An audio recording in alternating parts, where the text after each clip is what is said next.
Well, we talked the offensive side of the ball last week. Let's talk some defense now.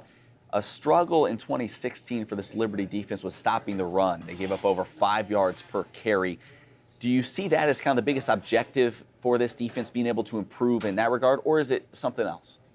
No, I think obviously they're really working on that up front to be able to bring that average down into the 2s or the low 3s. That number has to come down because that's a big chunk of change every time an offense can get ground out over 5 yards on the ground per carry. But, to me, it all starts up front. You got to have the 2 guys at the edge that can get upfield, and you got to have the 2 shutdown corners. And I hope Peters and Turner, I think, are the 2 guys because they've got experience. Chris Turner's got a wealth of talent.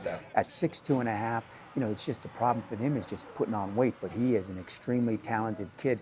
Juwan Wells is coming off of surgery, but he's got an abundance of talent. And then you got Devontae Brown on the other side. So those 2 guys, those 2 edge rushers have really got to play well. I think for me, leadership on that defense is what I'm looking at right now. We're going to talk about some of the linebackers that are not back anymore. So where are you going to get those upperclassmen that haven't been needed to be counted on for leadership? Where's that going to come from? Because it's so vital to get those 11 guys excited and rambunctious to be a force defensively. So leadership is kind of an intangible right now that I'm going to be looking on early on. You talk about that. 2 key losses, Dexter Robbins, the Tennessee Ninja, as we know him, and Nick Newman at the linebacker position. Leadership, but also production. They were 2nd and 3rd on the team in tackles. Who fills that void of both production on the field, but also the leadership void this year? Well, obviously those guys were very productive, but a little bit undersized, to be honest. I think in Robert Wimberly's scheme of things, I think he likes tall, linear guys that can take on blocks and get out in space, cover backs out of the backfield. And I think they found that, especially with the class that's coming in. It's good. The key is going to be, are they going to reach down into that freshman class and play those guys? But they've moved McGinty, and I think that's more of his at-home position. He's a big kid. We talked about this last year. He likes to play close to the line, and I think that's his home.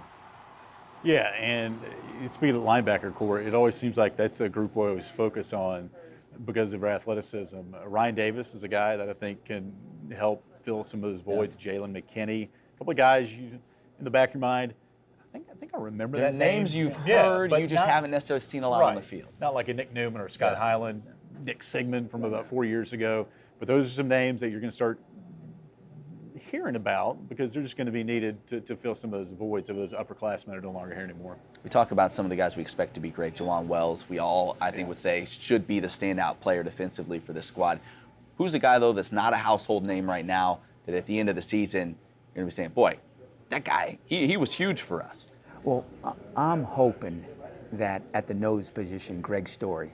Because former offensive lineman. When he gets off the bus, he looks like an NFL guy. He's another bus. He's got everything. I mean, he's just a big guy, and I know Vance has done a tremendous job getting him ready to play on the defensive side of the ball. But if he can play the nose the way they want him to, where he can occupy 2 guys and maybe get upfield and have pressure, he's going to make that defensive line so much better. That's my guy that I'm really hoping on. It's still early to tell how the back end is going to develop, but a name that, again, in the back of your mind, Jeremy Peters. Hasn't been 100% healthy in his entire career here, but that's a name I think we're going to hear a lot about. And some guys just early on, the results in, he played a little bit last year, Brandon Tillman. Very good athletic guy. Last year, too. He made early some on and then didn't play as much later on in the year, but he's made a couple of plays I've seen in preseason practice that some Pro Bowlers don't make. So, again, 2 names just maybe to think about as we move on. Well, they're going to be tested early, first game at Baylor. We'll talk about that game and the schedule in 2017